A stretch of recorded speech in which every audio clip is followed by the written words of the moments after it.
치안 강국으로 불리던 대한민국 안전에 요게 조금 좀 빨간 불이 들어왔습니다.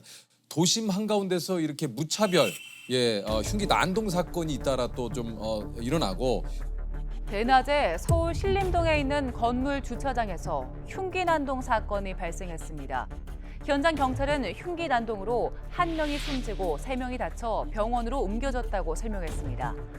뭐 온 국민이 지금 불안에 좀 떨고 있습니다. 예. 예, 맞습니다.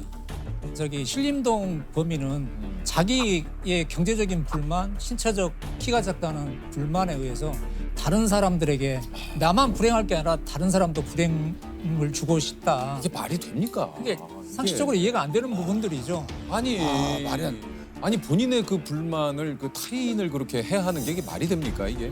아 진짜 너무 화가 납니다. 그 신림동 흉기 난동 사건 이후에 13일 만에 또 서현역에서도 이게 좀 발생을 해서 큰 충격을 줬는데 묻지마 흉기난동 사건이 또 벌어져 다수의 피해자가 발생했습니다. 경기도 분당 서현역의 백화점에서 한 20대 남성이 시민들에게 흉기를 휘둘렀습니다. 이게 그 서현역 사건을 모방범죄로 볼 수가 있습니까? 어떻습니까? 일단 그 서현역 사건과 신림동 사건은 약간의 차이가 있긴 합니다. 이제 신림동 그 사건 같은 경우에는 사이코패스잖아요. 반사회성 인격장애. 인격장애. 예, 그 사이코패스고 그다음에 서현역 관련된 그 범인은 그런 조현성 인격장애를 앓고 있는 그런 성격으로 나눠져 각각 다른 성격의 소유자들이고요.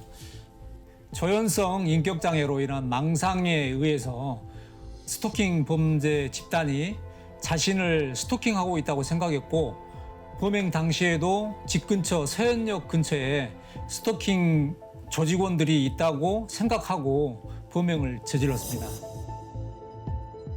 사실 그 예전에는 이제 많이들 묻지마 범죄라는 그 얘기를 좀 많이 했었어요. 네. 근데 오히려 이 말이 더 공포감을 준다. 예. 그렇습니다. 묻지마라는 그 자체 억양부터가 벌써 안 좋아 보이지 않습니까? 그렇죠. 뭐 하는 사람들이 묻지마? 아무 뜻도 없이 그냥 그런 범죄를 저지른단 말이야? 이렇게 생각할 수 있고 안 좋은 인식이 확산될 수 있거든요. 그래서 경찰에서 이상동기 범죄로 이렇게 규정을 했습니다. 그래서 이상동기 범죄에 관련해가지고 여기저기서 터지고 또 그게 이슈화되고 국민들이 불안해하고 있는 게 사실입니다. 그래서 경찰에서도 특별 치안활동을 청장님이 선포를 하셨어요. 그래서 이 흉기 난동범들과의 전쟁을 선포하신 거죠. 그래서 초기의 범죄를 제압하기 위해서 전 경찰관들이 지금 비상근무하다시피 하고 그러니까 이게 그다음에 정말 경찰 특공대까지 실전에 배치돼가지고 위력적인 순찰 그다음에 검거 활동까지 병행하고 있습니다. 이게 그 엄벌 경고를 이렇게 지금 계속해서 하고 있고 강력한 처벌을 한다고 실제로 또 해야 되고요. 네. 그럼에도 불구하고 살인 예고글이 수시로 지금 올라오고 있다고 해요. 네. 서울 신림역 흉기 난동 사건 이후 비슷한 범행을 예고하는 공개 협박 게시물이 온라인상에 잇따르고 있습니다. 말도 안 되는 게 이게 지금까지 검거된 인원만 65명. 네. 그게 지금 검거된 그 인원의 통계를 빼보면 거의 10대, 뭐 20대 이런 나이 어린 사람들이 주를 이루고 있습니다. 그러다 보니까 이 사람들이 어떤 영웅시 그런 되려고 그런 관점에서 글을 올리고 있는데 그 자체가 범죄이거든요. 그렇죠. 그런 글 자기네들은 장난으로 올렸다고 하지만 그 많은 시민 여러분들이 얼마나 불안에 떨겠어요. 그렇죠. 그렇게 많은 경찰 인력이 투입되면 이게 무슨 일이 났나? 당연히 불안해 하시겠죠. 근데 이제 그런 것들이 실제 일어난 상황에서 예방이 되고 검거가 되면 좋은데 그게 장난으로 바뀌어졌을 때는 그 많은 경찰 인력들이 출동을 했는데 실제 그런 도움을 받아야 할 곳에서. 그런 곳에서 신고가 떨어지면 출동할 대응력이 떨어지는 거죠. 그럼 또 다른 피해가 발생하는 거거든요. 그러니까 사실 그런 예고글을 올리는 것만으로도 처벌의 대상이 되는 거죠. 그렇습니다. 그래서 그렇죠. 강력하게 그런, 처벌해야죠. 예, 장난으로 올렸던 그런 예고글을 올린 거에 대해서는 그 협박죄로 처벌할 수가 있고요. 그다음에 흉기를 구입하고 대상을 물색하는 이런 단계까지 가면 지금은 강력하게 살인 예비죄를 적용해가지고 지금 맞습니다. 수사를 하고 있습니다. 아 맞습니다. 이런 그 무시무시한 예를 들면 많은 사람들에게 피해를 주고 공포에 떨게 만드는 글을 올려놓고 장난이다. 그냥 호기심에 해봤다. 사실은 그건 이거는 장난이고 장난이나 호기심이 호기심이 어디 아니에요. 있습니까? 예.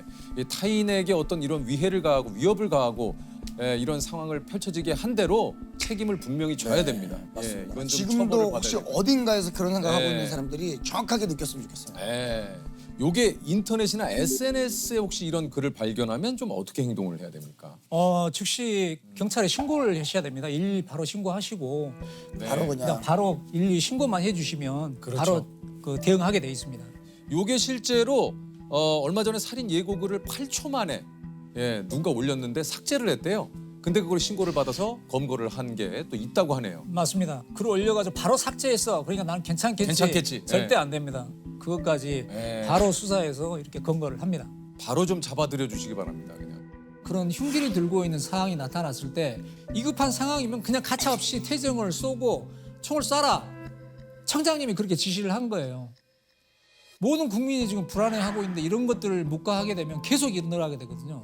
그래서 엄벌에 처하기 위해서 흉기를 구입하고 대상을 물색하고 이 정도까지 가면은 살인 예비죄 적용해가지고 10년 이하의 징역에 처할 수 있는 강력한 지금 단속을 하고 있습니다.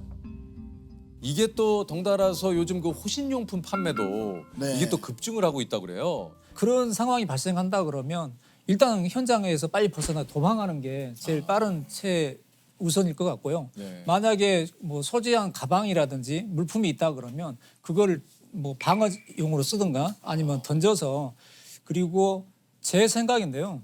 그냥 어떤 호신용품도 중요하지만 많은 사람들의 그런 상황을 위치를 확보하게 알릴 수 있는 방법이 하나 있긴 있습니다. 호루라기입니다. 호루라기. 호루라기야. 호루라기를 불면은 모든 사람들이 주목하게 돼 있잖아요. 그러면은 본인이 신고할 시간이 안 되더라도 그런 상황을 목격한 주변인들이 경찰에 신고해 줄 수 있고 또 119를 부를 수 있는 그런 상황 대처들이 되기 때문에 호루라기 하나쯤은 가지고 다니시면 위급할 때 많은 유용하게 사용할 수 있을 것 같습니다. 실제 형사님께서 이상동기 범죄를 좀 맡은 적도 있습니까? 제가 2008년도에 서대문에서 근무할 때인데 초등학교에서 꽁을 차고 귀가하는 남성을 쫓아가 가지고 칼로 살해한 적이 있었어요. 근데 그 범인도 고위험 정신질환자였거든요. 그 범인도 누구를 죽이라는 그런 계시를 받았다. 이런 망상, 환각, 한청 이런 것 때문에 그걸 실행에 옮기기 위해서 근처 슈퍼마켓에서 칼을 사가지고 대상을 물색하러 간 겁니다. 원래는 그 초등학교 경비원 아저씨를 타겟으로 삼았어요. 근데 눈이 마주치다 보니까 범행을 포기한 겁니다. 그러고 때마침 공을 차고 귀가하는 그 아저씨를 보고 쫓아가서 칼로 뒤에서 공격한 겁니다. 그러니까 지금 거의 패턴하고 똑같아요. 무작위로. 아무 대응도 못하고 맞고 사망하게 된 거죠. 이게 좀 그 일각에서는 가명을 노리고 일부러 그런 척을 한다 이런 그 범죄자들도 좀 있다고 그래요. 예, 그런 이제 그 심신미약 상태에서 저지르고 그 범행한 거를 인식하지 못했을 때 그거를 형을 감하거나 면제해주거나 감형해주는 그런 게 있거든요. 그런 점을 노리고 그렇게 변명하는 경우도 있다고 합니다. 정신질환을 앓고 있다고 해서 모두 다 면제를 받거나 감경을 받는 건 아닙니다. 예전에 무기징역을 선고받은 예도 있고요. 강력하게 처벌되고 있기 때문에 그걸 빌미로 이런 흉기난동을 부리는 거는 용서가 없습니다. 여러 가지 사건들이 있었지만 이게 기억에 남는 범인이 좀 있으시다고 그래요. 그 충청도에서 노인들만 상대로 차량으로 고의 충격해가지고 살해를 한 연쇄살인범을 구속시킨 적이 있습니다. 왜 어르신들만 그렇게 그러니까 그 보험금을 노린 거였거든요. 보험금을 어떻게? 자동차 운전하는 사람을 위한 자동차 운전자 보험이라는 게 있었습니다. 사망을 하거나 중상을 입거나 그러면 보험 개수에 따라서 최고 5천만 원까지 그 보상을 해주는 그런 제도였어요. 운전자에게도 예. 사고를 낸 운전자에게. 그러니까 사고 수습 비용, 예를 들어서 사망 사고가 일어났잖아요. 네. 그러면 형사 합의를 해야 되잖아요. 그렇죠. 그럼 형사 합의금을 보조해주고 네. 만약에 구속이 되면 변호사가 붙겠죠. 그럼 변호사 비용도 주고 벌금이 비용. 나오면 그런 것도 해주는 그런 건데 그걸 노린 거죠. 여러 개 중복 가입을 하는 거죠. 5천만 원짜리 4개를 가입하면 2억이죠. 2억이죠. 그러면 4개를 가입하는 거예요. 그래놓고 그 대상을 노인들만 골라가지고 충격을 합니다. 그 이유가 그 형사합의금을 책정할 때 네. 법으로 가더라도 사람이 일할 수 있는 그 연령대를 액수가 달라지거든요. 근데 이분들은 일할 수 있는 나이대를 넘은 60대 이상의 고령의 예. 전부 다 노인분들이었어요. 그런 분들은 사실상 그런 보험 수가가 잘 안 잡히거든요. 그러니까 이게 합의금이 합의금을 작게 주기 위해서. 그래서 이 고령의 어르신들을 노린 거예요. 예. 아 이거 너무 괘씸하네. 진짜. 그러니까 이제 그 분들과 사고를 내고 이제 본인의 운전 미숙으로 인한 사고다. 그래서 그러니까 이게 내가 든 나에게 오는 이 보험금을 타기 위해서 예. 일부러 어르신들을 충격을 해가지고 그렇습니다. 정말 어떻게 그런 아니 이게 당시 상황만 놓고 보면 이게 단순 그 교통사고다. 예, 다 그렇게 처리가 됐습니다. 왜 그렇게 단순 교통사망 사고로 처리가 됐냐 하면 얘가 사고를 그렇게 내놓고 112에 신고를 합니다. 아 여기 제가 딴 데 쳐다보다가요 사람을 쳤는데 죽은 것 같아요. 그러니까 이쪽으로 빨리 오세요. 그리고 또 119에 전화를 합니다. 아 이거 사람이 죽은 것 같아요. 빨리 나와서 좀 확인 좀 해주세요. 그런 식으로 자기의 할 수 있는 것들을 구호조치까지 했군요. 다 하죠. 그러고 조사하는 그 수사관에게 맞습니다. 제가 그 할머니를 이렇게 운행하다가 미처 발견하지 못하고 충격해서 사망한 거 맞습니다. 혹시 몰라서 119까지 신고해서 구호조치도 했습니다. 그럼 어떻게 했습니까? 그와 같이 단순 교통사망사고로 처리돼가지고 이미 확정 판결도 받았어요. 그런 상황이었는데 그 보험조사관이 보니까 수상하거든요. 그래서 이제 저에게 이제 사건 의뢰를 한 건데 사건 내용을 받아보니까 굉장히 그런 부분들이 의심이 되는 거예요. 이 사람은 경제적인 능력이 별로 안 돼요. 근데 그 보험금이 수십만 원인데 실상 10만 원도 내기가 버거울 정도의 그런 사람이었어요. 이제 그런 것들이 의심적인 거죠. 그래서 단순히 사망사고로 처리했던 사건 기록, 변사 기록들을 다 사본에다가 분석을 한 거죠. 그런 정황 증거들 하나하나를 모아가지고 예. 대법원까지 가서 예. 징역 15년을. 사실 그거보다 더 받아야 되는데 좀 그렇습니다. 생각 근데 같아서는. 왜 그러냐면 예. 그 3건의 사건 중에 2건은 이미 판결이 끝났기 때문에 일사부재의 원칙에 의해서 처벌할 수가 없어요. 아 이미 예. 처리가 된 사건이기 예. 때문에. 근데 그 중에 한 건이 다행히 그 중상을 입어서 살아 계셨거든요. 그래서 그걸 살인 미수로 적용을 하고 예. 각각의 사건에 이제 보험금을 편취하려고 했기 때문에 사기죄까지 더한 거죠. 그렇게 해서 그 살인 사건에 준한 15년을 아니 근데 이제 이런 또 형사님들의 노력으로 인해서 이게 이제 더 이상 보험 사기를 저지를 수 없도록 약관이 바뀌었다고 그래요. 근데 이 사건을 하면서 그 이후에 그런 중복 보상해주는 제도가 그 약관이 바뀌었습니다. 그래서 아무리 여러 군데 하더라도 한 보험사에서만 지급할 보험금을 그 중복돼 있는 보험사에서 나눠서 보상을 해주게 돼 있습니다. 금액이 이제 정해진 걸로 바뀌었군요. 그렇습니다. 5천만 원짜리 4개를 들어도 그 5천만 원을 4보험사에서 나눠서 각출해서 이제 이게 또 그 보험 약관 말고도 형사님이 바꾸신 게 있다고 그래요. 그 술 취한 사람들을 상대로 하는 이 소매치기 범죄인데 아리랑치기라고 불렀었습니다. 예. 뒤에서 이렇게 그냥 예, 부추기는 그러니까 척하면서 동료인 지랄하는 척하면서. 거, 예. 예. 반바지 차림의 한 남성이 길에 쓰러진 남성을 부축해 나오더니 술에 취한 사람을 도와주는 척하며 금품을 훔치는 이른바 부축백입니다. 심지어 피해자 명의로 대출을 받아 이체한 경우까지 있었습니다. 걔들 한 16명을 근거해가지고 구속한 적이 있거든요. 네. 예, 그 이후에 그 비밀번호 오류가 나도 정지가 안 됐었는데 지금은 이제 3번이면 그렇습니다. 정지가 되죠. 3번이 정지되죠. 그 이후에 이제 그렇게 바뀌었습니다. 그 이후에 이게 그 이후에 이게 생긴 거구나. 아니 형사된 걸 혹시 후회한 적 있습니까?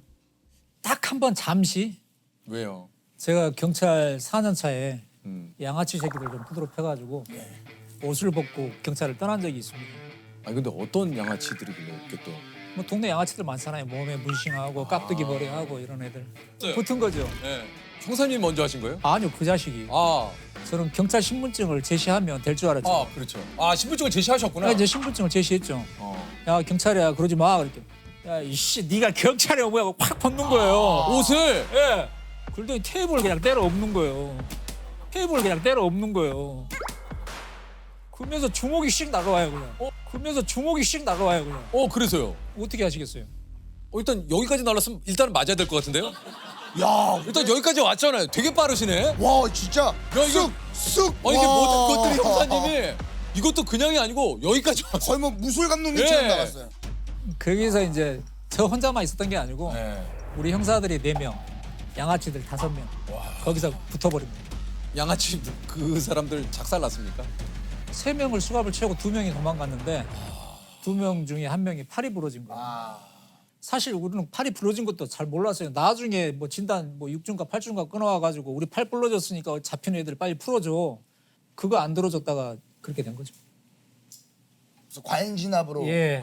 그렇게 해서 뭐 양아치들은 선량한 시민으로 우리는 폭력 경찰로 엄청 두드리게 맞았죠. 근데 저 분명 시비는 그쪽에서 그러니까 지금은 그런 절차들을 딱 소명하고 그래도 그 당시에는 그렇게 분위기가 그랬어요. 3개월 동안 경찰서를 떠난 적이 있습니다.